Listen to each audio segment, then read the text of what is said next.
Si tu m'as donné ta vie, je te donne la mienne.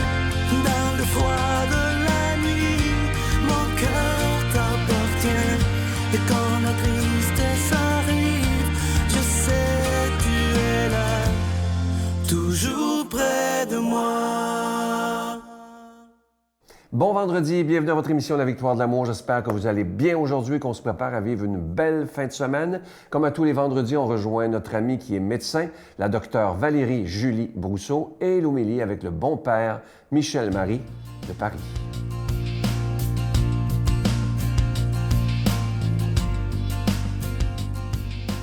Bonjour, ici Dr Valérie Julie Brousseau avec la chronique Nomade du désert. Je poursuis dans ma réflexion sur la prière en ce temps de carême avec vous.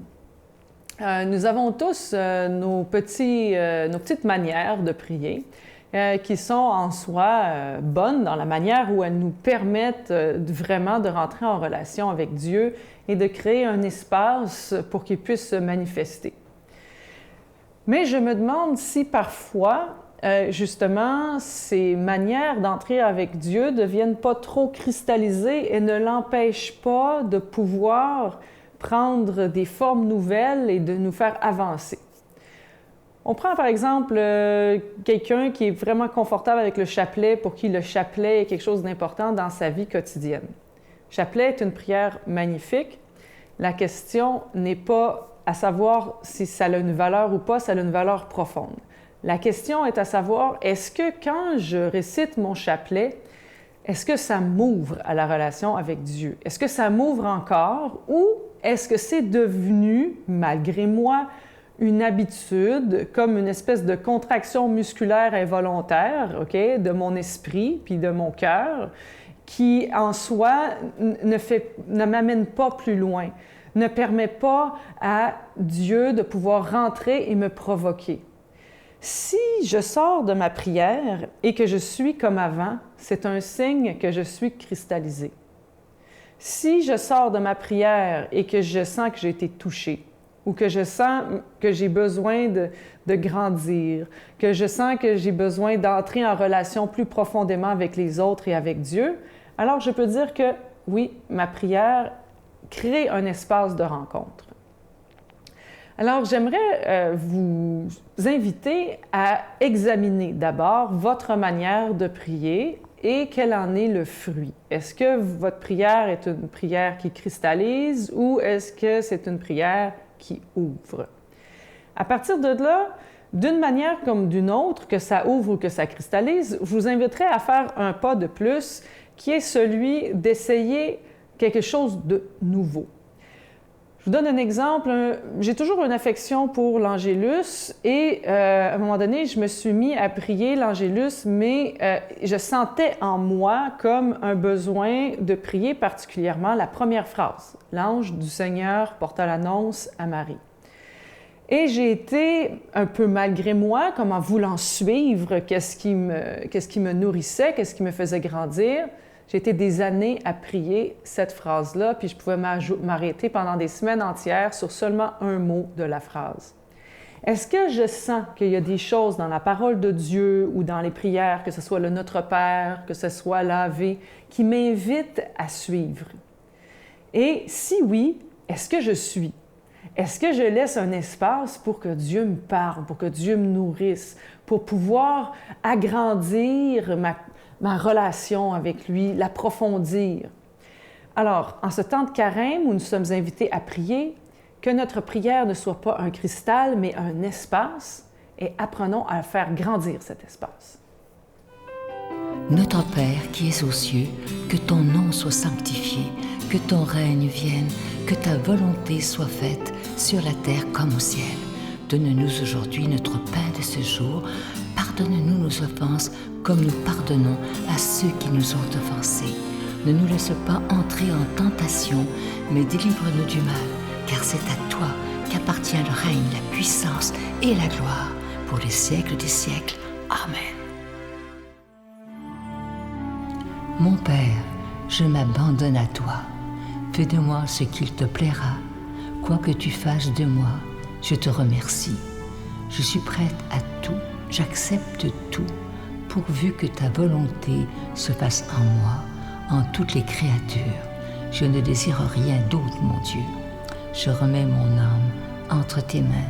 Je te la donne, mon Dieu, avec tout l'amour de mon cœur, parce que je t'aime, et que ce m'est un besoin d'amour de me donner, de me remettre entre tes mains, sans mesure, avec une infinie confiance, car tu es mon Père.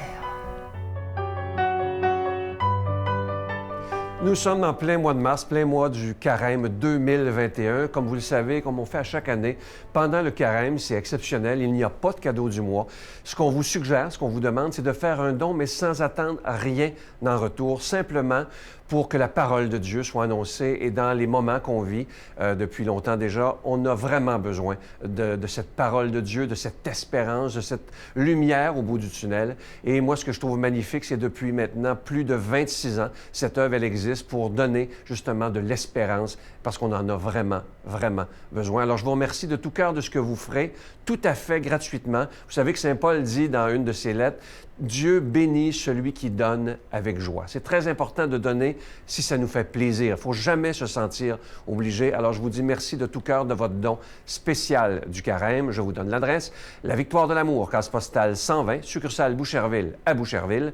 Le J4B 5E6, je vous la redonne. La Victoire de l'Amour, case postale 120, succursale Boucherville à Boucherville. Le J4B 5E6, également par téléphone du lundi au vendredi par carte de crédit de 8h30 à 16h30 dans le 514-523-4433, 523-4433 ou sans frais le 1-888-811-9291, 1-888-811-9291 et aussi sur notre site Internet, le www.lavictoiredelamour.org.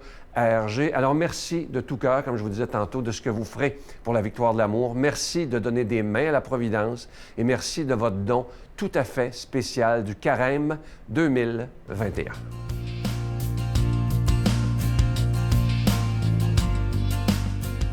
Mon Dieu, donnez-moi la sérénité d'accepter les choses que je ne peux changer, le courage de changer les choses que je peux et la sagesse d'en connaître la différence.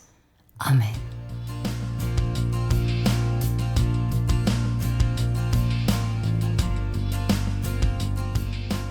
Bonjour à vous tous, amis que j'aime.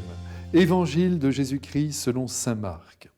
En ce temps-là, un scribe s'avança vers Jésus pour lui demander quel est le premier de tous les commandements.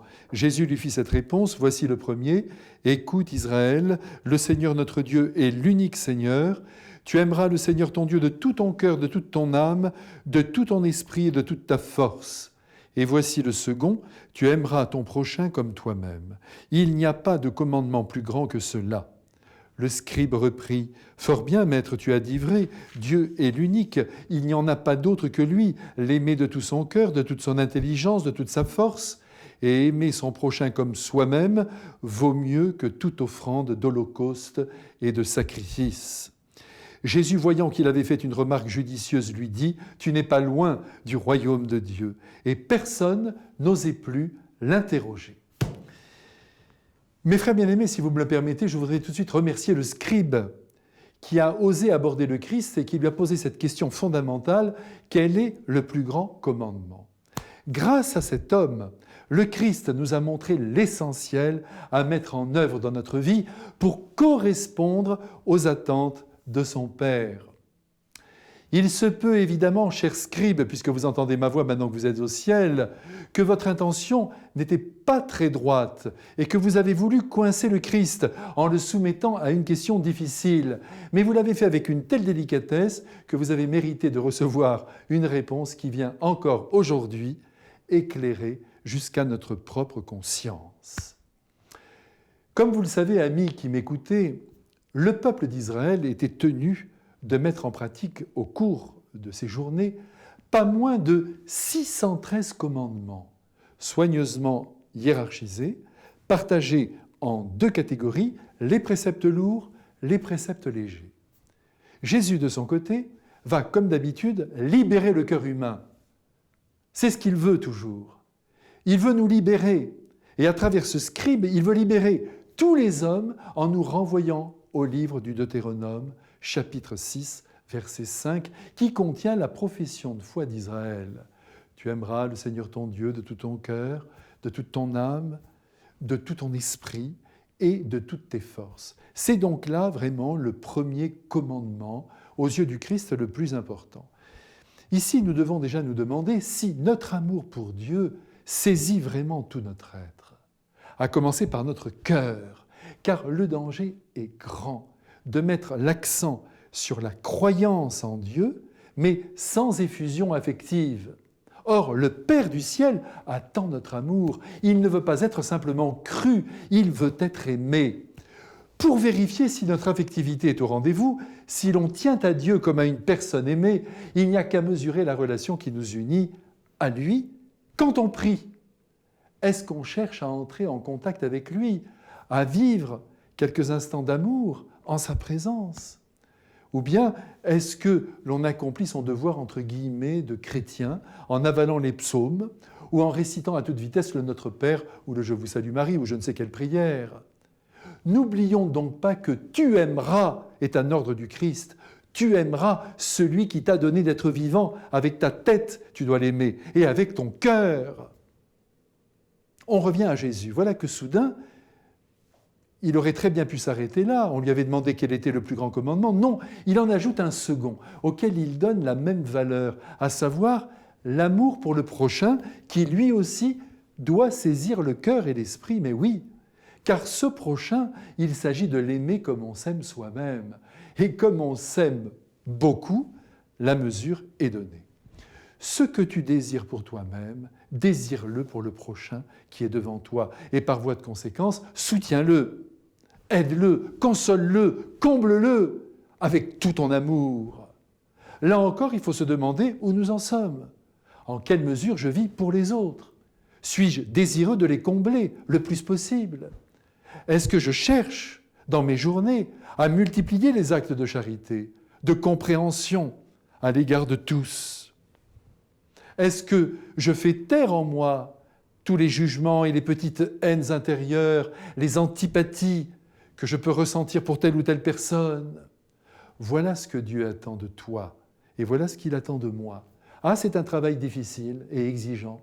J'oserais dire un travail divin, à réaliser avec nos forces humaines, tout en sachant que la grâce du Christ ne manque pas à ceux qui veulent aimer toujours mieux et toujours davantage.